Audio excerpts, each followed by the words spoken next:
Patrick Mahomes está ahora en el centro de una nueva liga de $1.000 millones y, según informes, algunas estrellas de la NFL se están yendo para unirse a ella. Esto va mucho más allá de la agencia libre. Los jugadores se están alejando de los contratos garantizados y esto está planteando serias preguntas porque lo que Mahomes está construyendo a puerta cerrada podría ser mucho más grande de lo que parece. Déjame ponerte al día. El 6 de julio de 2020, Patrick Mahomes firmó una extensión de contrato de 10 años y $450 millones con los Kansas City Chiefs, convirtiéndolo en el contrato más grande en la historia de la NFL. Tenía 24 años. Tenía un anillo de Super Bowl, un trofeo de MVP y un brazo para lanzar bolas rápidas que había convertido a Kansas City en el centro del universo del fútbol. El movimiento convencional en ese momento habría sido comprar una flota de coches, una mansión en cada zona horaria y vivir de los acuerdos de patrocinio. Mahomes hizo algo completamente diferente. A los pocos meses de firmar ese acuerdo, gastó $10 millones en una participación minoritaria en los Kansas City Royals, convirtiéndose en el propietario de equipo más joven en la historia de los deportes profesionales importantes. El número en sí mismo era casi irrelevante. Compró aproximadamente una participación del 1%. Lo que importaba era la señal que enviaba. Mahomes no estaba interesado en ser un empleado, ni siquiera el empleado mejor pagado en la historia de los deportes de equipo. Quería equidad. Quería poseer cosas.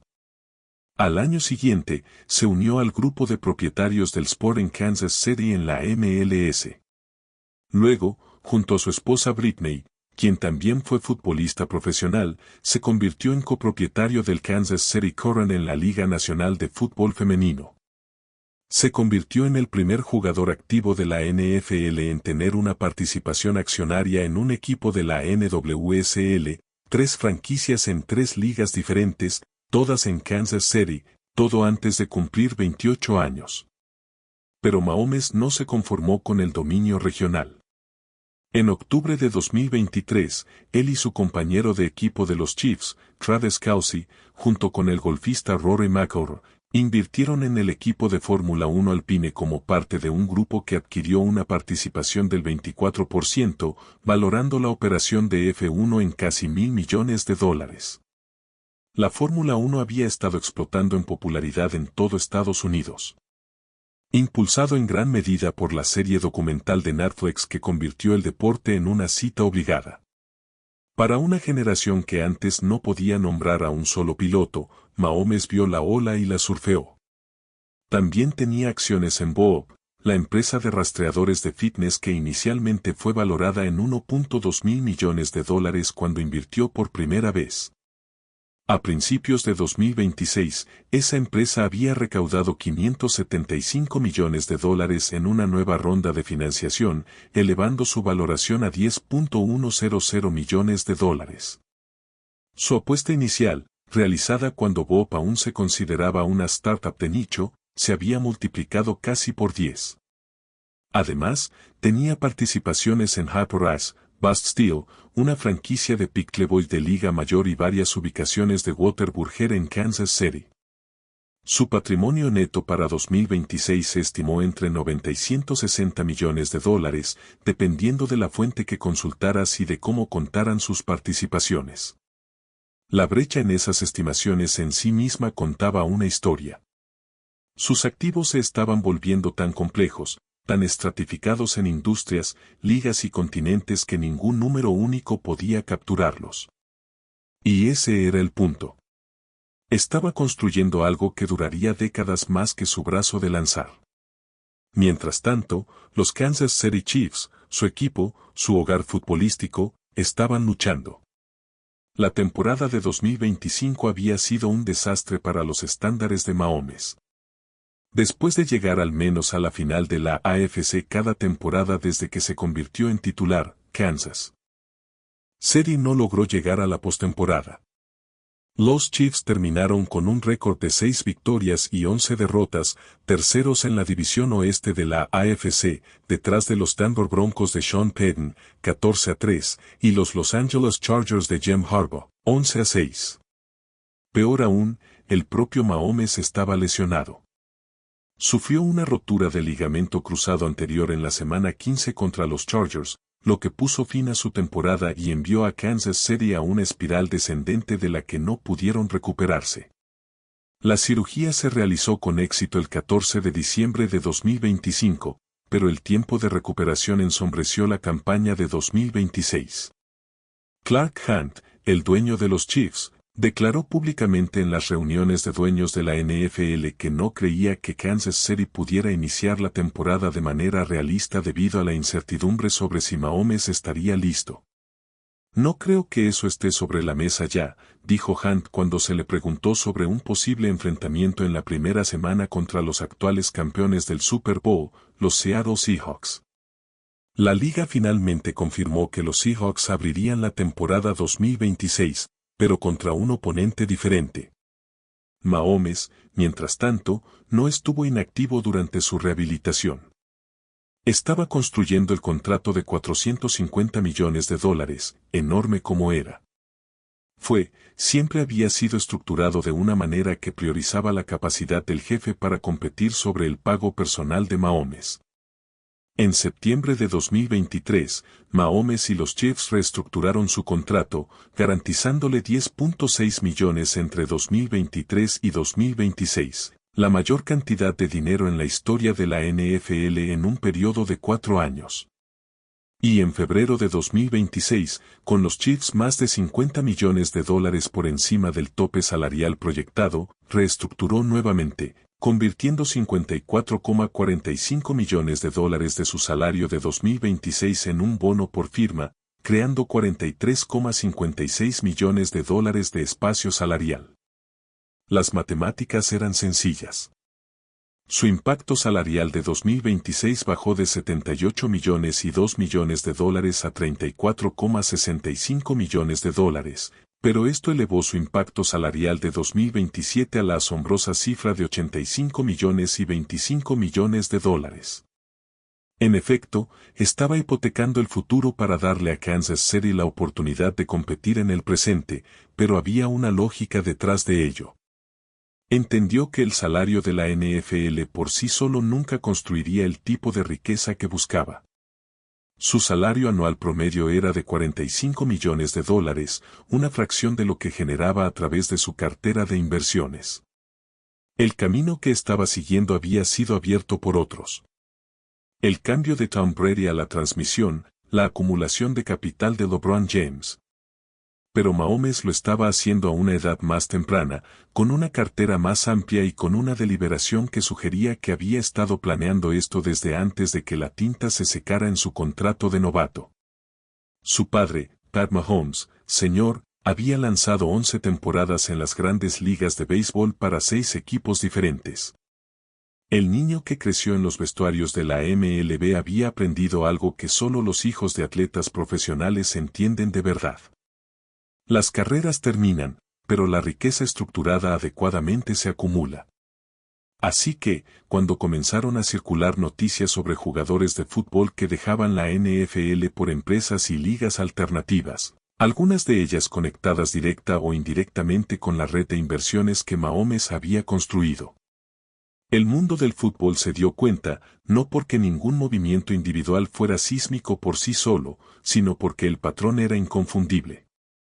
Los jugadores miraban a Mahomes y veían un modelo, una prueba de concepto de que la NFL no era el único juego en la ciudad, y que el dinero más inteligente en el fútbol fluía cada vez más en direcciones que la oficina de la liga no podía controlar. La pregunta que todos se hacían era si Mahomes, ya 3 veces campeón del Super Bowl, ya la cara de la NFL, ya el jugador activo más rico del deporte, estaba construyendo algo que eventualmente competiría con la liga que lo había hecho.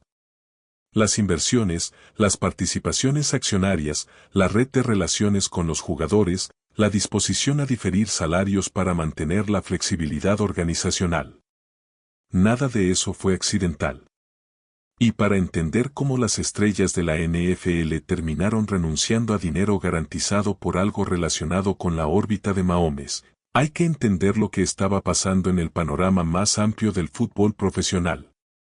Un paisaje que cambiaba bajo los pies de todos de maneras que solo se hicieron evidentes después de que fuera demasiado tarde para detenerlo. El Kansas City Current, el club de la NWSL copropiedad de Mahomes, vio aumentar su valoración de $275 millones en 2025 a $325 millones en 2026, lo que lo convierte en el segundo equipo más valioso de toda la liga, solo por detrás del Angel City FC con $340 millones. Los Reales, con KC, Alpine F1, Bob. Cada activo en su cartera se estaba apreciando. Cada apuesta que había hecho estaba dando sus frutos. El hombre estaba rehabilitando un ligamento cruzado anterior roto y su imperio fuera del campo estaba creciendo más rápido que en cualquier otro momento de su carrera. Publicó sobre los nuevos planes del estadio del centro de los Royals en su historia de Instagram, etiquetando al equipo y compartiendo un gráfico sobre la visión del fundador Ewing Kauffman para un equipo de Kansas City para siempre. Compartió la noticia de la valoración de Bob de Bloomberg. Se estaba convirtiendo menos en un jugador de fútbol que invertía y más en un inversor que jugaba al fútbol por casualidad. Y esa distinción importaba porque los jugadores que estaban a punto de dejar la NFL no solo se iban a otra liga. Se iban por una idea. La idea de que el fútbol profesional podría funcionar de manera diferente. Que los jugadores pudieran poseer más de lo que construían y que las estructuras de poder tradicionales del deporte no eran tan permanentes como parecían. Esa idea tenía rostro y ese rostro pertenecía a Patrick Mahomes. La ironía de la posición de Mahomes no pasó desapercibida para la clase propietaria de la NFL. Aquí había un jugador que había aceptado un valor inferior al del mercado en su reestructuración de contrato, cobrando un salario base de $1,3 millones en 2026 para que los Chiefs pudieran fichar a otros jugadores, al tiempo que construía un imperio de inversión que hacía que los activos no futbolísticos de la mayoría de los propietarios de la NFL parecieran modestos en comparación. Estaba jugando con el sistema desde dentro mientras construía alternativas desde fuera. Solo sus ingresos por patrocinios fueron de 0,5 millones anuales de marcas como State Farm, Adidas y Oakley. Combinado con su salario de fútbol y los rendimientos de sus inversiones, ganaba aproximadamente $65 millones al año. El tope salarial de la NFL siempre se había presentado como un mecanismo para el equilibrio competitivo. Pero Mahomes había encontrado formas efectivas de generar flujos de ingresos que existían completamente fuera del alcance del tope salarial. Y esa capacidad, esa independencia financiera de la propia liga, era precisamente lo que lo hacía peligroso para el orden establecido. Porque cuando un jugador no necesita el dinero de la NFL para construir riqueza generacional, la NFL pierde su herramienta de control más poderosa. La oficina de la liga lo entendió. Los otros propietarios lo entendieron, y cada vez más los jugadores también lo entendieron. La temporada baja de la NFL de 2026 fue, sin duda, una de las más caóticas en la historia de la liga. Los quarterbacks franquicia cambiaban de equipo como agentes libres de nivel medio. Malik Willis firmó con los Miami Dolphins por 3 años y $67.5 millones. Tua Tagovailoa fue a los Atlanta Falcons. Kyle Murray firmó con los Minnesota Vikings. Estos no eran jugadores marginales. Eran antiguos pilares de la franquicia, hombres que habían sido seleccionados entre los 10 primeros, hombres alrededor de los cuales se habían construido organizaciones enteras. El juego de las sillas musicales se extendió a todos los puestos. Jugador más valioso del Super Bowl Kenneth Walker III, dejó la plantilla campeona de Seattle para fichar por Kansas City.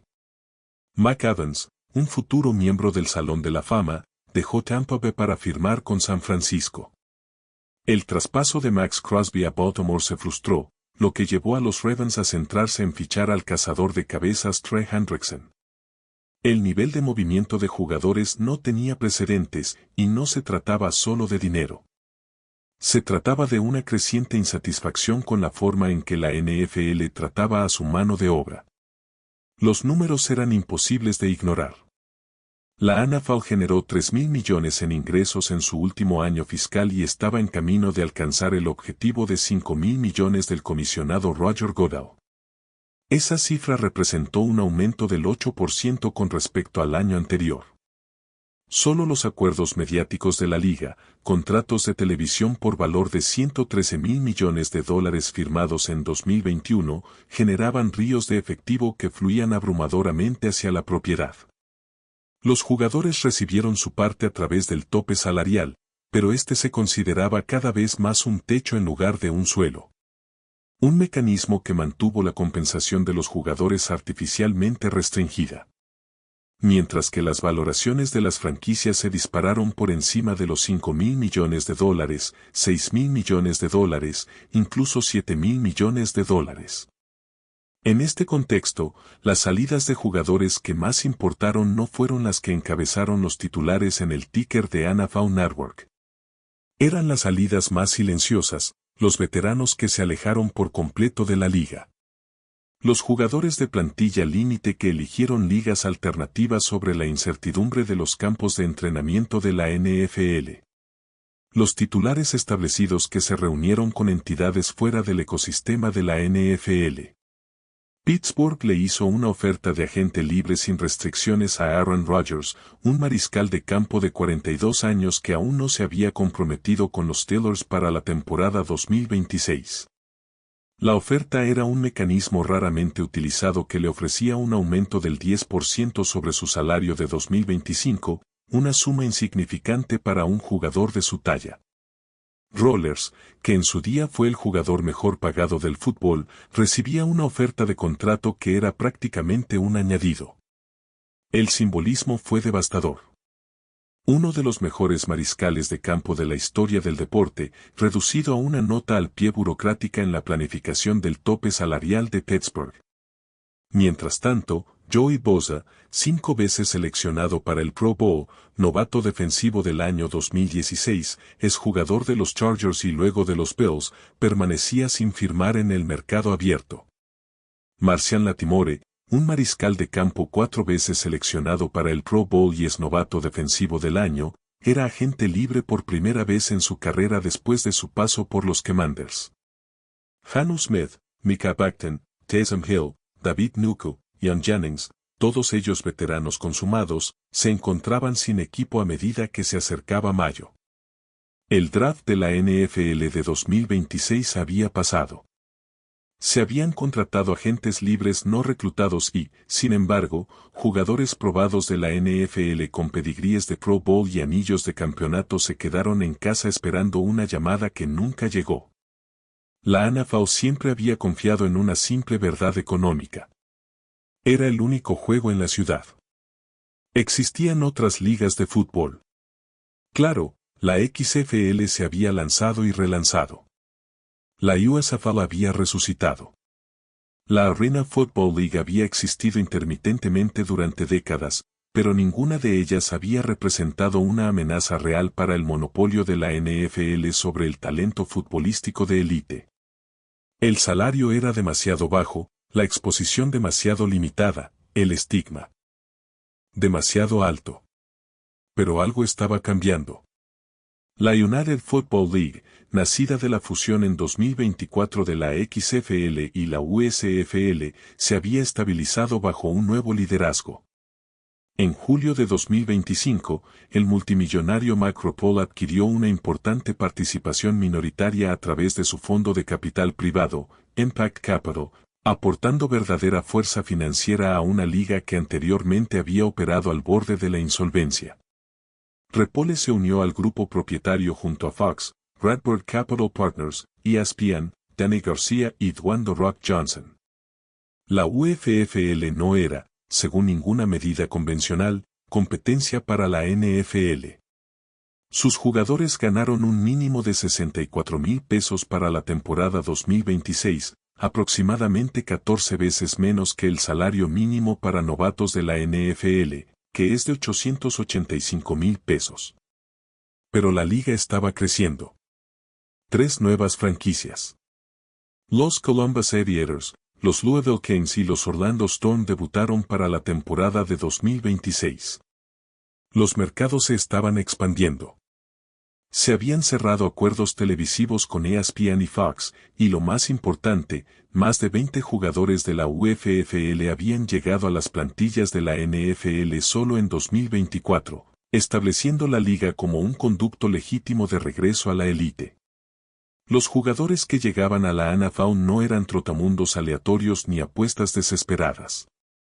5 ex selecciones de primera ronda de la NFL estaban jugando en la NFL para la temporada 2026. Ex mariscales de campo, receptores abiertos y jugadores destacados de la NFL poblaban cada plantilla. Los 8 equipos de la UFL tenían exjugadores de la NFL. También entrenadores, con nombres como E.J. McCarron y Chad Jen Jr., liderando las bandas. El nivel de talento, aunque por debajo del pico de la NFL, era lo suficientemente creíble como para generar fútbol entretenido y un interés real de los aficionados. El modelo de negocio de la UFFL evolucionaba rápidamente bajo la dirección de República. Había liquidado las 8 plantillas existentes y redistribuido a los jugadores a través de un proceso de draft similar a los drafts de la XFL de 2020 y 2023. Una jugada tan agresiva que el mariscal de campo de Birmingham, Jamar Smith, abandonó la liga en protesta y filtró los planes a la prensa. La agitación fue real, pero también lo fue la intención de la reestructuración. Repole estaba tratando de crear un equilibrio competitivo genuino, mercados reales con una participación real de los fanáticos y un producto que los anunciantes pagarían tarifas premium para patrocinar. Los cambios en las reglas añadieron valor de entretenimiento. Se introdujo un gol de campo de 4 puntos para patadas de 60 yardas o más. Se añadió una opción de conversión de 3 puntos desde la yarda 8. La liga se estaba diferenciando deliberadamente de la NFL, no intentando ser una copia al carbón jugando en estadios inferiores, sino intentando ser algo nuevo, algo que pudiera coexistir con la NFL y eventualmente negociar desde una posición de fortaleza en lugar de desesperación. Y aquí es donde la conexión Mahomes se volvió críticamente importante. Mahomes mismo no era propietario de la UFFL. No tenía un interés financiero directo en la liga. Pero la filosofía de inversión que representaba, la idea de que los atletas podían y debían ser dueños de los medios de producción de sus deportes, se estaba filtrando en la conciencia de cada jugador que veía a un veterano probado sentado sin firmar. Mientras los ingresos de la NFL se acercaban a los $25,000 millones, la NFL lo había notado. En diciembre de 2025, los clubes de la NFL votaron a favor de invertir financieramente hasta $32 millones en una nueva liga profesional de fútbol bandera. La liga intentaba oficialmente controlar el espacio del fútbol alternativo antes de que alguien más lo hiciera. El fútbol bandera se dirigía a los Juegos Olímpicos. La NFL también quería ser dueña de ese flujo. Pero la inversión fue modesta. $32 millones era calderilla para una empresa de $5,000 millones, y la señal que enviaba era, en el mejor de los casos, ambigua. ¿Estaba la NFL genuinamente interesada en hacer crecer el fútbol fuera de sus propias fronteras, o simplemente intentaba asegurarse de que ninguna entidad rival pudiera establecerse? La respuesta para muchos jugadores era obvia. La NFL protegió a los propietarios. Siempre lo había tenido. El tope salarial existía para proteger a los propietarios. La etiqueta de franquicia existía para proteger a los propietarios. La división de ingresos negociada colectivamente, que daba a los jugadores aproximadamente el 48% de los ingresos totales, existía porque la propiedad lo había negociado así y el sindicato de jugadores lo había aceptado porque la alternativa era un cierre patronal y los jugadores que generaban esa riqueza tenían opciones limitadas de recurso. Excepto que ahora había opciones. La UFFL, a pesar de sus modestos salarios, ofrecía algo que la NFL no, visibilidad en tus propios términos. En las filas de entrenadores de la liga había nombres reconocibles que trabajaban por una fracción de sus ingresos anteriores. Antiguos entrenadores de la NFL como Bob Stoops, Skip Holtz y Wade Phillips habían aceptado reducciones salariales para permanecer en el fútbol de primavera. No lo hacían por dinero.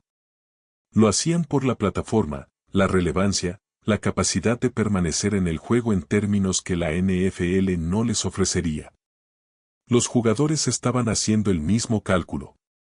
Un jugador que pasara solo 5 semanas en el equipo de prácticas de la NFL ganaría más que en una temporada completa. Las matemáticas financieras no funcionaron para nadie que tuviera una oportunidad legítima en la NFL. Pero para el creciente número de jugadores que no lo hicieron, aquellos descartados por una NFL que generó $25 mil millones pero no pudo encontrar lugares en la plantilla para jugadores profesionales, la UFFL representó dignidad. Representaba una oportunidad de jugar el deporte al que habían dedicado sus vidas frente a verdaderos fanáticos, en televisión real y con entrenamiento real. Y cada vez más representaba una declaración. Los jugadores que eligieron el fútbol de primavera en lugar de esperar junto al teléfono no solo estaban tomando decisiones profesionales. Estaban haciendo unos ideológicos. Rechazaban la premisa de que la NFL era el único lugar donde se podía jugar fútbol profesional con integridad y espíritu competitivo. A su manera, estaban siguiendo el libro de jugadas de Mahomes, construyendo valor fuera de las estructuras tradicionales, negándose a ser definidos por la disposición de una sola institución a emplearlos. La magnitud de la partida era asombrosa cuando te alejabas y mirabas los números.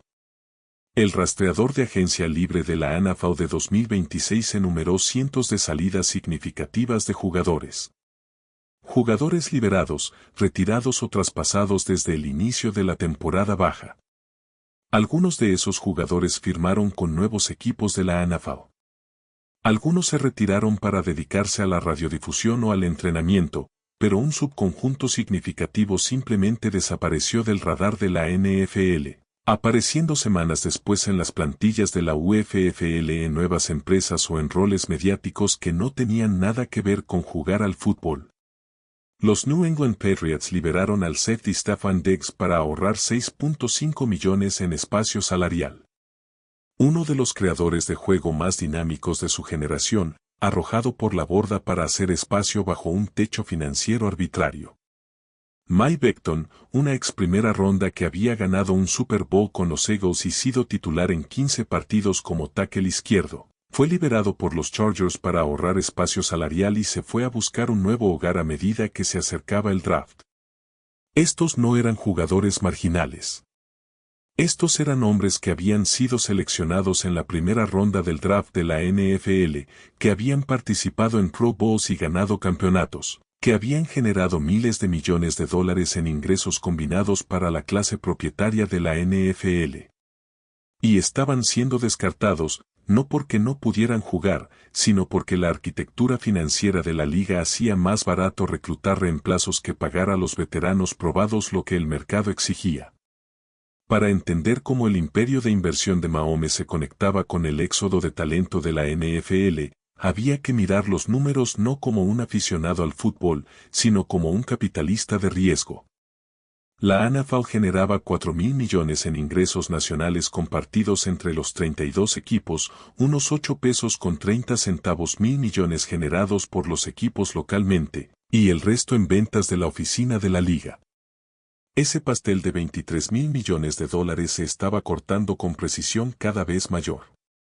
Y la porción de los jugadores, aunque sustancial en dólares brutos, se estaba reduciendo como porcentaje del valor total que creaban.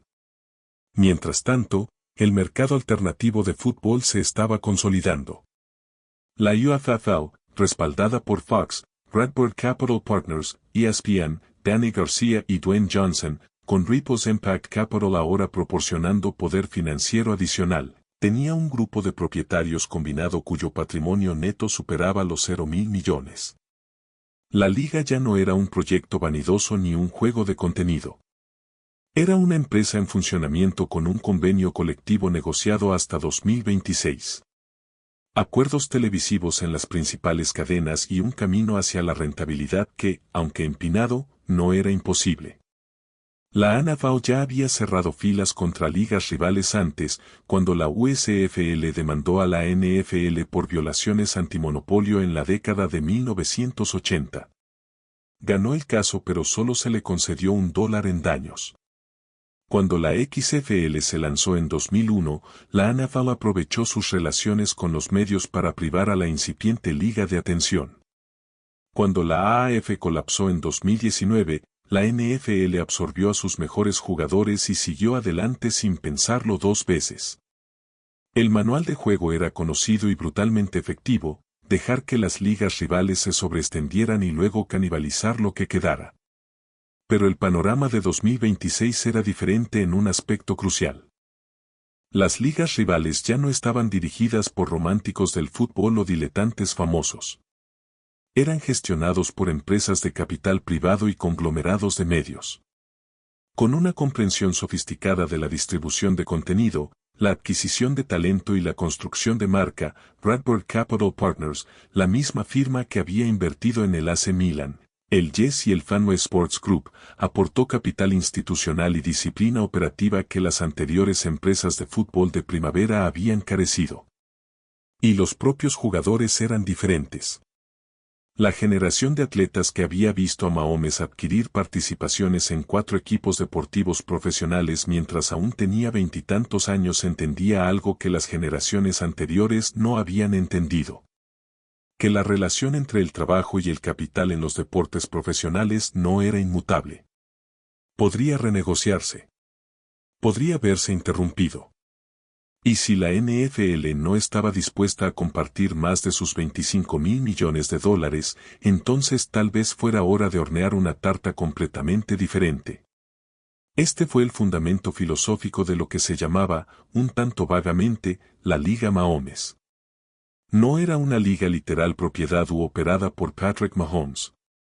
Era un concepto, una constelación de inversiones, relaciones y operaciones futbolísticas alternativas, que se inspiró en el modelo de propiedad de atletas e independencia financiera de Mahomes. La cifra total de $1.000 millones no se refería a la valoración de una sola liga, sino al valor combinado de las diversas empresas relacionadas con el fútbol que giraban en torno a la tesis de inversión de Mahomes. Considera las matemáticas. El Kansas City Current, en el que Mahomes tenía una participación accionaria, estaba valorado en $325 millones. Sporting Kansas City añadió más. Los Royals, aunque con una participación minoritaria, conectaron a Mahomes con una franquicia valorada en más de $1.5 mil millones.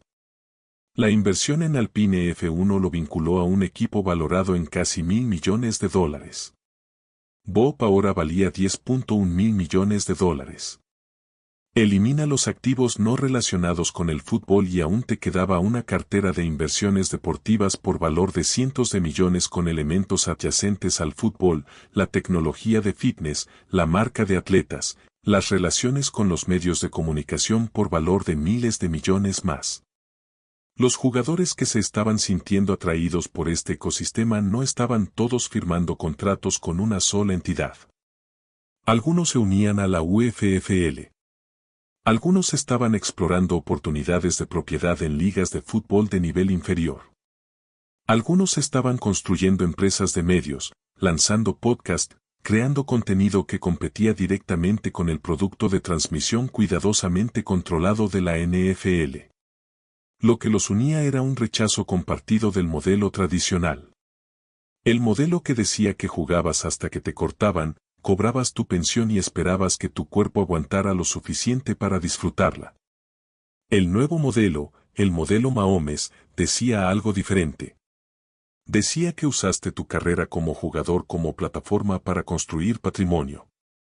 Invertiste el dinero de tus patrocinios en activos que se revalorizan. Construiste relaciones en los ámbitos del deporte, los medios y la tecnología. Y si la NFL no te valoraba adecuadamente, encontrabas entidades que sí lo harían, no porque pudieran igualar los salarios de la NFL, sino porque ofrecían algo que la NFL no podía: autonomía, potencial de propiedad y una voz en cómo se dirigía el deporte. La respuesta de la NFL a todo esto fue predecible y rápida. La liga redobló sus fortalezas principales: el producto televisivo, el ecosistema del fútbol fantasy, la integración del juego que había transformado cada domingo en un evento financiero. Los contratos de televisión por valor de 1.113 millones proporcionaron un foso de ingresos de contenido que ningún rival pudo romper. La expansión de la liga a los mercados internacionales.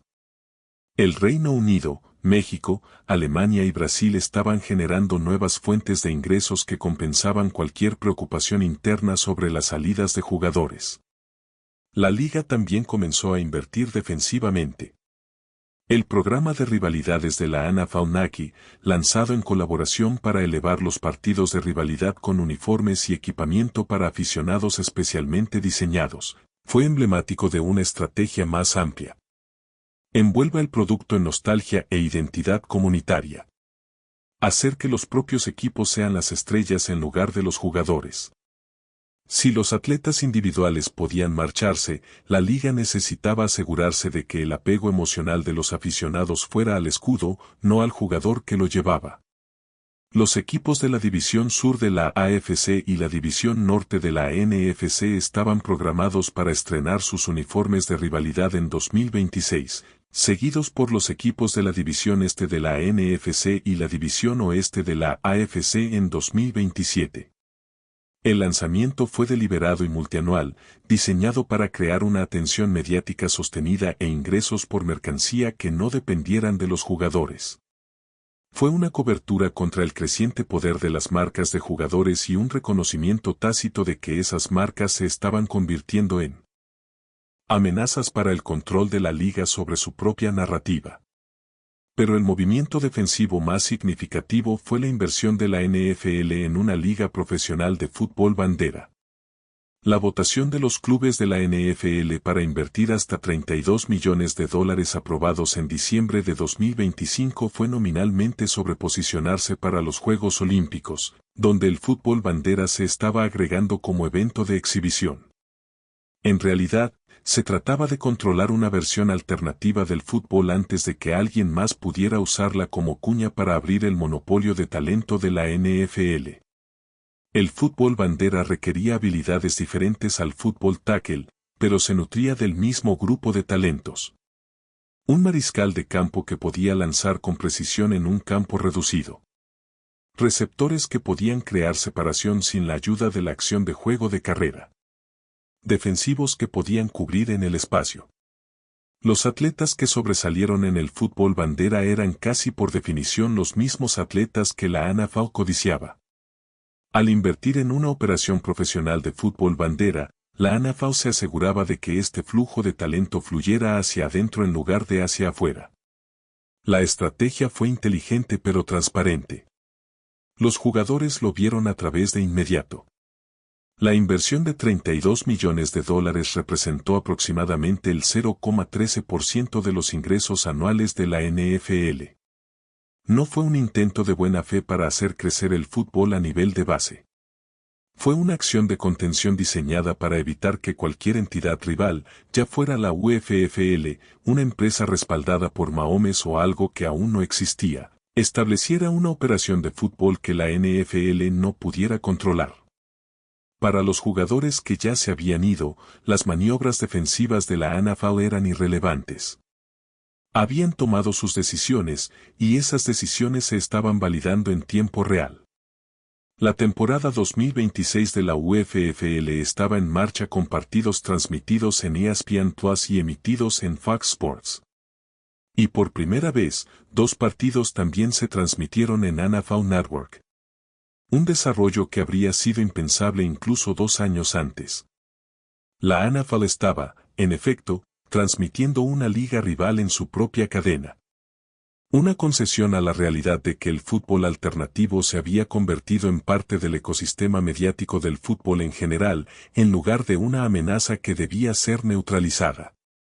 El equipo principal de comentaristas de la UFFL en Fox estuvo formado por Kurt Maney y Joel Klatt, nombres reconocibles de las transmisiones de la NFL. La calidad de producción estaba mejorando. Las innovaciones en las reglas estaban generando revuelo en las redes sociales. Y los jugadores, los exjugadores de la NFL que habían elegido la UFFL sobre el desempleo, estaban generando historias de resiliencia y redención que resonaban con los fanáticos de una manera que la cobertura de la NFL, con su implacable enfoque en disputas contractuales y gimnasia salarial, cada vez menos podía. La narrativa estaba cambiando. La NFL seguía siendo la liga deportiva más grande, rica y poderosa del planeta. Nadie lo disputó. Pero la idea de que era la única liga que importaba, que cualquier fútbol jugado fuera de sus muros era inherentemente inferior e indigno de atención, estaba muriendo. Y el hombre cuya filosofía de inversión había ayudado a matarlo estaba sentado en un centro de rehabilitación de Kansas City, trabajando para recuperar su ligamento cruzado anterior y estar listo para jugar, esperando septiembre. ¿Qué hizo que el modelo de Mahomes fuera particularmente amenazante para la NFL, cuando LeBron James había pasado décadas construyendo su empresa Spring Hill hasta convertirla en un imperio mediático? Tom Brady había lanzado su marca TV12 y luego convirtió su retiro en el contrato de transmisión mejor pagado en la historia de la televisión. Pero ambos modelos requerían una carrera de décadas o influencia después del retiro. Mahomes lo había hecho en sus 20 años mientras seguía jugando y aún bajo contrato. Tenía 30 años. Tenía participaciones en 4 ligas deportivas profesionales. Su cartera de empresas valía miles de millones en total. Y lo había hecho todo sin enemistar a su empleador, sin hacer huelga, sin los tipos de disputas salariales públicas que habían definido las relaciones de gestión de atletas de generaciones anteriores. Simplemente había sido más inteligente que el sistema.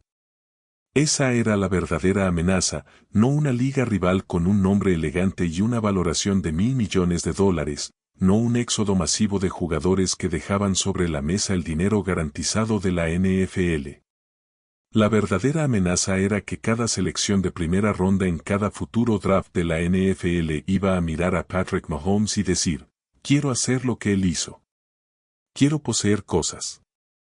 Quiero equidad. Y si la NFL no puede ofrecerme eso, encontraré a alguien que sí pueda. El draft de la UFFL de 2026 fue en muchos aspectos un referéndum sobre el flujo de talento de la NFL. El draft de la UFFL de 2024 había sido en gran medida infructuoso. La mayoría de los jugadores reclutados se negaron a firmar con la liga porque aún albergaban sueños de formar parte de plantillas de la NFL, pero la edición de 2026 fue diferente. La liga había aprendido de sus fracasos. Programó su adquisición de talento después de que se establecieran las plantillas de la NFL y los equipos de práctica, asegurando que los jugadores disponibles estuvieran realmente disponibles, hombres a quienes se les había dicho sin ambigüedad que la NFL no los quería. Estos no eran prospectos universitarios anónimos. KJ Hamler, ex segunda ronda de los Denver Broncos, ahora jugaba de receptor abierto en la UFFL.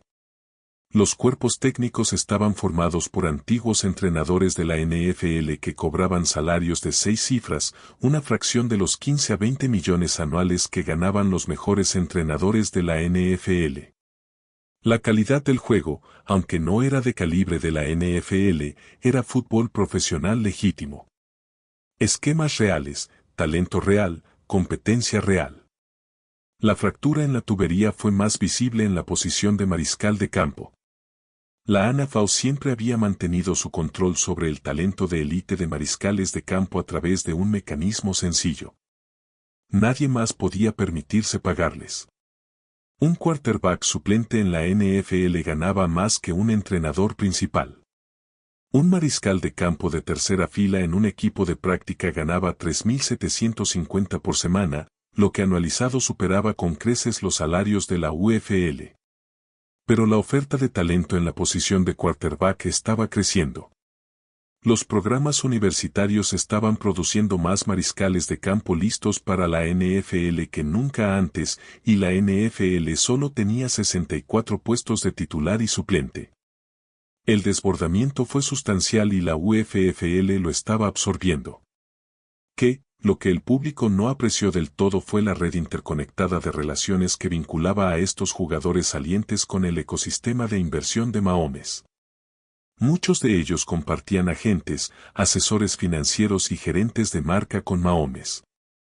Las mismas empresas que gestionaban su cartera de patrocinios, y que también gestionaban carteras para exjugadores de la NFL que ahora exploran oportunidades de fútbol fuera de la NFL, estaban considerando las ligas de fútbol de primavera como posibles objetivos de inversión.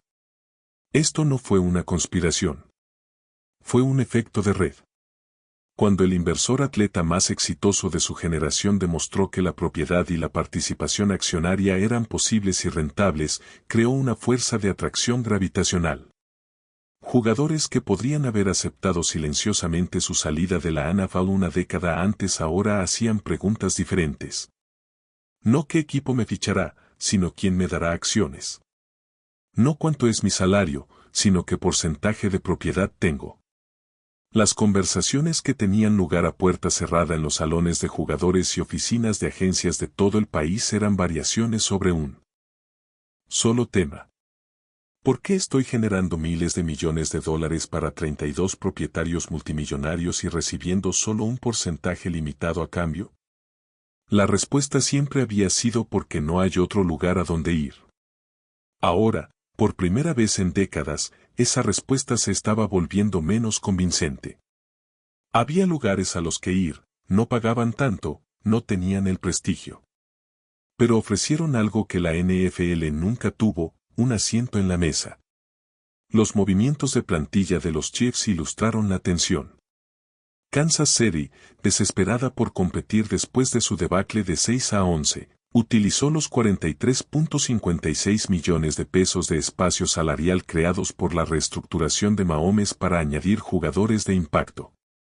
Kenneth Walker III, recién salido de ganar el premio al jugador más valioso del Super Bowl con los Seahawks, firmó con los Chiefs. Travis Kelce, el 3 veces campeón del Super Bowl, firmó un contrato de 3 años por $57 millones y $7 millones. Pero los jugadores que los Chiefs liberaron para crear ese espacio salarial. Jawan Taylor 19.5 millones. Michael Dana 8.8 millones. Drew Tranquill, 5.8 millones, todos eran veteranos productivos que habían contribuido a equipos del Super Bowl. Estaban siendo descartados no porque no pudieran jugar, sino porque el cálculo del tope salarial exigía sacrificios. Algunos firmarían con otros equipos de la NFL. Otros se encontrarían en el mismo limbo que estaba empujando el talento hacia ligas alternativas. El sistema funcionaba exactamente como estaba diseñado, lo cual era precisamente el problema. El tope salarial de la NFL era una característica, no un error. Esto obligó a los equipos a tomar decisiones difíciles, creando parodia e imprevisibilidad que impulsaron la participación en apuestas y fútbol fantasy. Pero el costo humano lo soportaron enteramente los jugadores. Los liberados, aquellos cuyas garantías no se activaron, los que generaron decenas de millones en ventas de camisetas solo para ser descartados cuando la hoja de cálculo lo exigió. La situación de Travis Kelce fue particularmente instructiva. El ala cerrada, posiblemente el jugador no mariscal de campo más famoso de la NFL, un ícono cultural cuya relación con Taylor Swift lo había convertido en un nombre conocido más allá del deporte, supuestamente había considerado el retiro antes de comprometerse con los Chiefs para 2026. La decisión no fue puramente sobre fútbol. Se trataba del mantenimiento de la plataforma, de preservar un nivel de visibilidad que impulsaba una cartera de patrocinios valorada en decenas de millones anualmente. Pero ¿qué pasaría si Kelce se hubiera retirado? ¿Qué pasaría si en lugar de aceptar el contrato de 3 años con Kansas City, hubiera seguido el manual de Mahomes para dedicarse a la inversión y al desarrollo empresarial a tiempo completo? Él y Mahomes ya compartían una inversión en el equipo Alpine de Fórmula 1. Eran socios comerciales fuera del fútbol.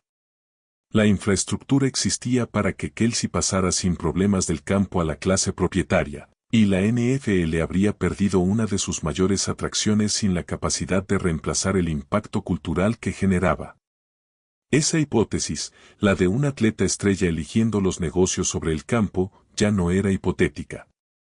Estaba sucediendo en toda la liga, en cada posición y en cada nivel. Los mejores jugadores de la NFL estaban mirando sus contratos y viendo un salario por hora. Luego estaban mirando la participación de Mahomes en Bob, una inversión que había aumentado de $2 mil millones a $1 mil millones, y haciendo los cálculos. Jugar al fútbol pagaba bien, pero poseer cosas pagaba mejor. El convenio colectivo de la UFFL, ratificado en abril de 2025 y vigente hasta 2026, contrastaba marcadamente con el marco laboral de la NFL. El convenio colectivo de trabajo de la UFL aumentó los salarios y proporcionó seguro médico durante todo el año, una mejora importante para los jugadores que anteriormente perdían la cobertura médica durante la temporada baja. Las concesiones fueron modestas según los estándares de la NFL, pero transformadoras para los jugadores que ganan $64,000 al año. Los jugadores de la UFFL no son millonarios. Harry Marino, presidente de Sports Solidarity y negociador principal del sindicato, dijo cuando se anunció el convenio colectivo, como muchos estadounidenses, simplemente son trabajadores esforzados que buscan un salario justo y atención médica de un empleador que puede permitírselo. La declaración fue una clase magistral de posicionamiento, presentando a los jugadores de la UFFL no como aspirantes fallidos a la NFL, sino como estadounidenses de clase trabajadora luchando por la dignidad básica en el lugar de trabajo. El mensaje resonó. La simpatía pública, que siempre había sido un bien escaso para los atletas profesionales que ganan millones, de repente abundó para los jugadores de fútbol de primavera que ganan $6,400 por partido. La historia laboral de la UFL, con salarios bajos, atención médica completa y bonificaciones modestas, era la imagen especular de la historia laboral de la NFL. Enormes ingresos, topes salariales, veteranos desechables y un público cada vez más atento a la desigualdad económica en todas sus formas, comenzaba a ver el trato de la NFL a su fuerza laboral a través de una lente más crítica. Los St. Louis Battlehawks, la franquicia más exitosa de la UFL en términos de asistencia, habían caído por debajo de los 30,000 fanáticos para un partido en casa por primera vez desde que la liga se lanzó en 2024.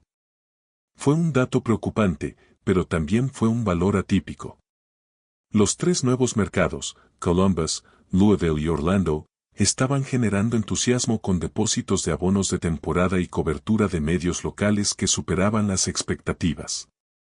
La sostenibilidad de la UFFL aún estaba lejos de estar garantizada. Las audiencias de televisión habían disminuido en algunos mercados.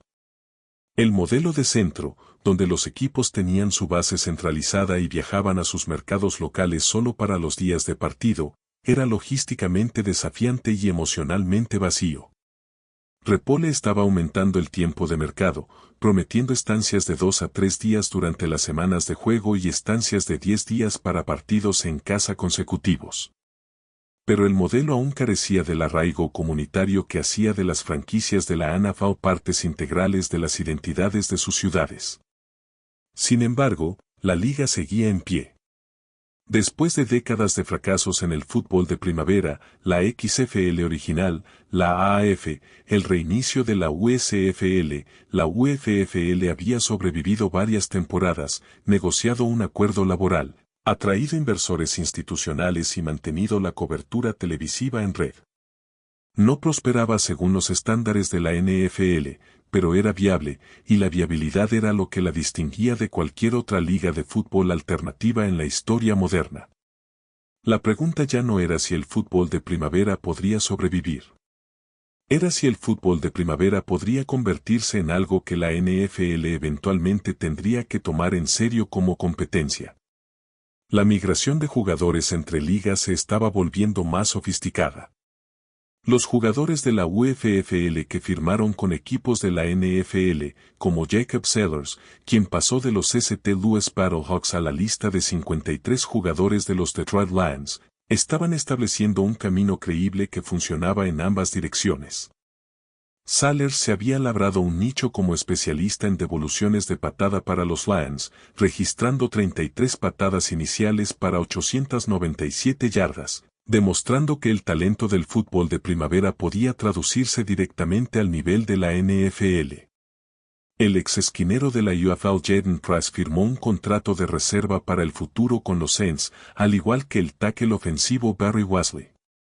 Estos no fueron fichajes que generaron titulares, pero fueron evidencia de prueba de concepto de que la UFL estaba funcionando como un sistema de desarrollo eficaz, produciendo jugadores que podían competir a nivel de la NFL.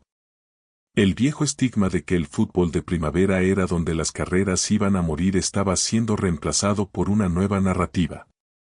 El fútbol de primavera era donde las carreras podían renacer. Este flujo bidireccional de talento no tenía precedentes en su escala y aceptación. Los equipos de la NFL estaban buscando activamente jugadores en los partidos de la UFL, fichando a jugadores de la UFL e incorporando vídeos de la UFL en sus procesos de evaluación. La dinámica de poder entre las ligas era desigual. La NFL era el destino. La UFL era la cantera, pero la relación era legítima, y la legitimidad en el mundo del deporte profesional era el cimiento sobre el cual se construía todo lo demás. Así que aquí estaba la realidad despojada de su envoltorio de título de YouTube y examinada a la luz fría de los hechos verificados. No existía una liga literal de $1.000 millones que Patrick Mahomes hubiera creado, donde estrellas de la NFL firmaran contratos para jugar. Esa formulación específica era una dramatización, una taquigrafía narrativa que colapsaba varios acontecimientos reales en un solo titular llamativo. Pero la dinámica subyacente que hizo que el titular fuera convincente era absolutamente real y estaba remodelando el fútbol profesional de maneras que habrían sido inimaginables incluso 5 años antes. La cartera de inversiones de Mahomes, valorada colectivamente en miles de millones cuando se incluían todas sus participaciones en deportes, tecnología y marcas de consumo, representaba un nuevo modelo de riqueza para los atletas que era filosóficamente incompatible con la estructura laboral tradicional de la NFL. Su enfoque, aceptar salarios por debajo del mercado para crear flexibilidad salarial mientras simultáneamente construía patrimonio y apreciaba activos, era un manual que otros atletas comenzaban a adoptar. Y esa adopción fue de manera indirecta pero significativa, contribuyendo al cambio más amplio en cómo los jugadores de la NFL veían sus relaciones con la liga. Los jugadores que habían dejado la NFL no lo habían hecho de manera dramática, al estilo toma este trabajo y vete a la mierda. Algunos simplemente no fueron recontratados después de que sus contratos expiraron. Otros habían sido liberados como víctimas del tope salarial. Otros más habían optado por ligas de fútbol alternativas o empresas comerciales en lugar de la incertidumbre de la agencia libre de la NFL. Pero el efecto cumulativo fue el mismo. Una notable y acelerada salida de talento reconocible de las filas de la NFL hacia un ecosistema de fútbol más amplio que ya no existía únicamente dentro de los muros de la NFL. La UFFL fue el destino más visible para los jugadores de la NFL que se marcharon, con ex primeras selecciones y jugadores de Pro Bowl poblando sus plantillas, pero estaba lejos de ser el único.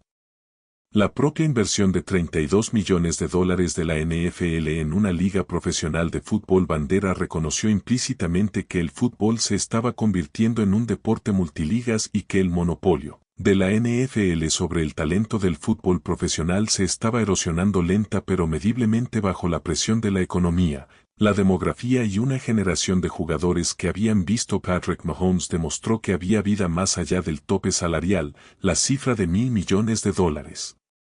Era real, no como la valoración de una sola liga, sino como el valor agregado del ecosistema de inversión adyacente al fútbol que representaba Mahomes. Solo su participación en Bob lo conectaba con una empresa de 10.1 mil millones de dólares.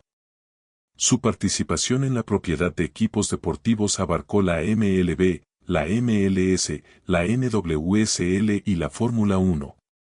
Su cartera de patrocinios generaba 25 millones de dólares anuales, y su influencia, aunque más difícil de cuantificar, ejercía una atracción gravitacional igualmente importante.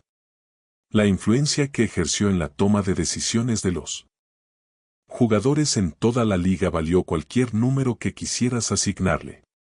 La NFL, por su parte, siguió siendo un gigante financiero absoluto. Sus 23 mil millones de dólares en ingresos, sus 113 mil millones en contratos de televisión, su creciente presencia internacional. Ninguno de estos elementos se vio amenazado de manera inmediata o material por lo que Mahomes estaba construyendo ni por los jugadores que se marchaban. La temporada de 2026 estaba programada para continuar con normalidad, con 32 equipos jugando 17 partidos durante 18 semanas, culminando en el Super Bowl Al-Aqsa en el SoFi Stadium el 14 de febrero de 2027. La máquina seguía funcionando. Todavía estaba generando dinero. Seguía siendo el producto de entretenimiento más popular en Estados Unidos, pero las grietas estaban ahí para cualquiera que estuviera dispuesto a mirar. El convenio colectivo de la NFL con sus árbitros expiraba el 31 de mayo de 2026, lo que creaba la posibilidad de interrupciones laborales que podrían empañar aún más el producto. El tope salarial de la liga estaba creando ciclos anuales de desplazamiento de jugadores que eran cada vez más difíciles de justificar ante un público que veía las cifras de ingresos. Y el jugador más talentoso, más visible y más comercializable del deporte estaba demostrando en tiempo real que el modelo financiero de la NFL no era el único disponible para los atletas de élite. Mahomes mismo regresaría al campo. Su cirugía de ligamento cruzado anterior había sido exitosa. Su rehabilitación iba por buen camino para un regreso en la primera semana, y los Chiefs habían hecho importantes incorporaciones a la plantilla durante la temporada baja. Se pondría el uniforme, lanzaría el balón y casi con seguridad se restablecería como el mejor mariscal de campo vivo. El mundo del fútbol lo recibiría con los brazos abiertos. Las cámaras lo seguirían. Los controles de endoso seguirían llegando. Pero el imperio que había construido durante su tiempo fuera del campo, las participaciones accionarias, las inversiones de riesgo, la red de relaciones que lo conectaban con prácticamente todos los rincones del deporte profesional, también seguirían creciendo. Y cada jugador que veía lo que hacía se hacía la misma pregunta que había estado flotando sobre la NFL desde el día Patrick Mahomes firmó un contrato de 450 millones de dólares y luego, inmediatamente comenzó a comprar partes de cosas en lugar de solo cosas. La respuesta era cada vez más sí. No hay una mejor manera que reemplazar a la NFL. Nada iba a reemplazar a la NFL. No en esta década y probablemente tampoco en la siguiente. Pero una forma mejor que existía junto a ella. Una forma que incluía múltiples ligas profesionales de fútbol, cada una sirviendo a diferentes niveles de talento en diferentes necesidades del mercado. Una forma que incluía la propiedad de los jugadores, la participación accionaria y modelos financieros que distribuían la riqueza de manera más equitativa entre las personas que jugaban el juego y las que se beneficiaban de él. La UFFL fue una pieza de ese rompecabezas. La inversión de la NFL en fútbol bandera fue otra. La cartera de inversiones personales de Mahomes era 1/3. Y el creciente número de veteranos de la NFL que optaban por empresas comerciales y fútbol alternativo en lugar de los rendimientos decrecientes de los contratos de la NFL al final de sus carreras, representaban una cuarta pieza, una dimensión humana que daba a los datos financieros abstractos su resonancia emocional. Ninguna de estas piezas constituía una liga rival en el sentido tradicional. No existía una entidad llamada la Liga Mahomes que estuviera organizando drafts, fichando agentes libres y programando partidos contra la NFL. El titular tomado literalmente era una exageración, pero tomado como metáfora, como descripción de la realineación más amplia que está ocurriendo en la estructura económica del fútbol profesional. Estaba más cerca de la verdad de lo que la mayoría de la gente se daba cuenta. Las estrellas de la NFL sí se estaban alejando de la liga. De hecho, se estaban inclinando hacia empresas y entidades conectadas con la filosofía de inversión de Mahomes y el valor combinado de esas empresas se acercaba y, en algunos cálculos, superaba los $1.000 millones. La supremacía de la NFL no estaba en duda, pero su monopolio sí lo estaba. Por primera vez en décadas, el fútbol profesional existía en un estado de competencia genuina, aunque asimétrica. La alternativa aún no era un rival, pero tampoco era ya una broma. Y el hombre en el centro de todo, el hombre cuya reestructuración de contratos se había convertido en un ritual anual de ingeniería financiera. El hombre que había convertido un ligamento cruzado anterior roto en una excusa para revisar su cartera de inversiones. Ese hombre estaba haciendo algo que ningún atleta antes que él había logrado. Patrick Mahomes estaba haciendo que la NFL compitiera por su atención. Y en una liga que nunca había tenido que competir por nada, eso fue lo más peligroso que nadie había hecho jamás. La pregunta para la NFL ya no era si podía sobrevivir al desafío. Por supuesto que podría. La pregunta era si podía seguir atrayendo y reteniendo al mejor talento del mundo mientras se negaba a compartir los beneficios económicos de ese talento de manera más equitativa. La respuesta dependía de lo que la próxima generación de Patrick Mahomes hubiera decidido hacer con sus carreras y de lo que el Mahomes actual ya había logrado. Esa respuesta estaba lejos de ser segura. Algunos analistas proyectaron que Mahomes podría alcanzar el estatus de multimillonario al retirarse. Si sus participaciones en la propiedad se apreciaban y los ingresos por patrocinio seguían creciendo, las cuentas cuadraban. No por su salario de fútbol, aunque era enorme, sino por el crecimiento compuesto de los activos adquiridos en sus 20s, que tendrían décadas para apreciarse. Este era el modelo que estaba demostrando para la próxima generación. No recibir pago, sino acciones. No ganar más, sino poseer más. Los jugadores de la NFL que se quedaron en casa sin firmar al concluir el draft de 2026. Los Joey Bosa, los Marshall Lattimore, los David Yokas fueron los indicadores líderes de un cambio estructural. Estos hombres habían generado un valor enorme para la NFL a lo largo de sus carreras. Tenían selecciones para el Pro Bowl, anillos de campeonato y millones de ventas de camisetas atribuidas a sus nombres. Y la recompensa por todo eso fue un teléfono que había dejado de sonar y una liga que había seguido adelante sin ellos. Se merecían algo mejor. El sistema les debía algo mejor. Y el creciente ecosistema de operaciones de fútbol alternativas financiadas por capital privado, respaldadas por conglomerados de medios, inspiradas en la tesis de inversión de Mahomes, comenzaba a ofrecerlo. No es suficiente, aún no.